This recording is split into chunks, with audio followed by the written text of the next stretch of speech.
Time was with most of us when Christmas Day, encircling all our limited world like a magic ring, left nothing out for us to miss or seek.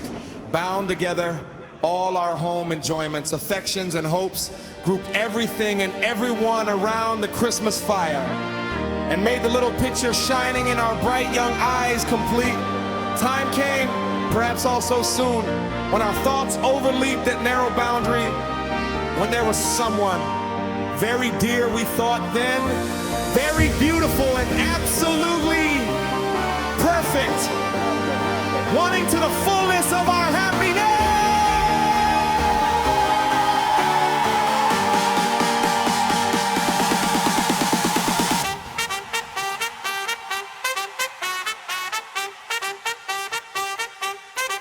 When we were wanting to, or we thought so, which did just as well, and the Christmas heart by which that someone sat, and when we'd entwine with it every wreath and garland of our life that someone's name.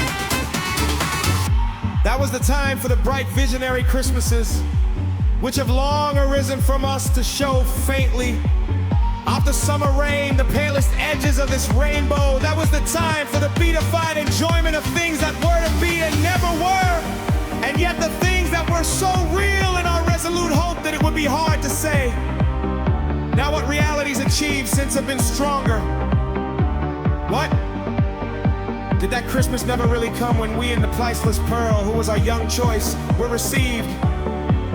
After the happiest of total impossible marriages by the two united families, previously at daggers drawn on our account, when brothers and sister-in-laws who had always been rather cool to us before our relationship was affected, perfectly doted on us, and when fathers and mothers overwhelmed us with unlimited incomes.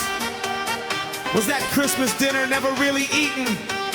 After which we arose and generously and eloquently rendered honor to our late rival, present in the company then and there, exchanging friendship and forgiveness, and founding an attachment not to be surpassed in Greek or Roman story, which subsisted until death.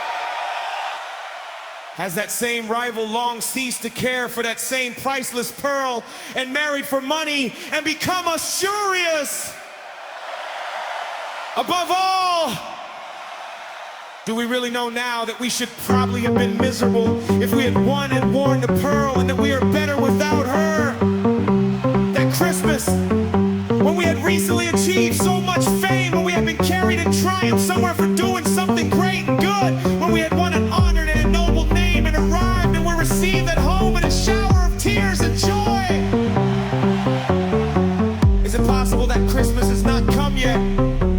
And is our life here at the best so constituted that pausing as we advance in such noticeable milestones of the track as this great birthday, we look back on the things that never were as naturally and full, as gravely as on the things that have been and are gone, or have been and still are? If it be so, and so it seems to be, must we come to the conclusion that life is a little better than a dream and a little worth the loves and strivings that we crowd into it? Such miscount philosophy from us. Dear reader, on Christmas Day, nearing closer to our hearts be the Christmas spirit, which is the spirit of active usefulness, perseverance, cheerfulness bent into it, kindness and forbearance. It is in the last virtues especially that we are, or should be, strengthened the unaccomplished visions of our youth.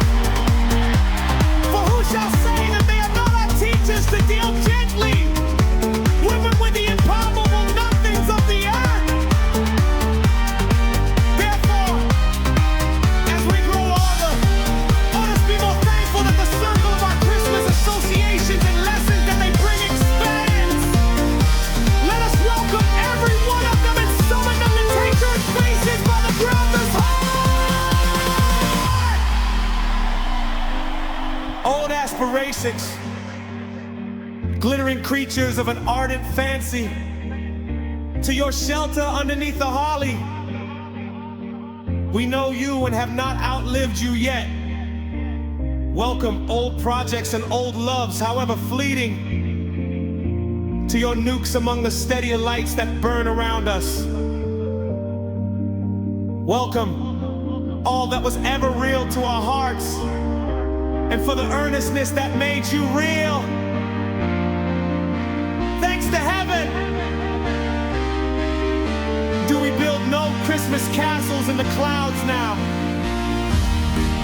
Let our thoughts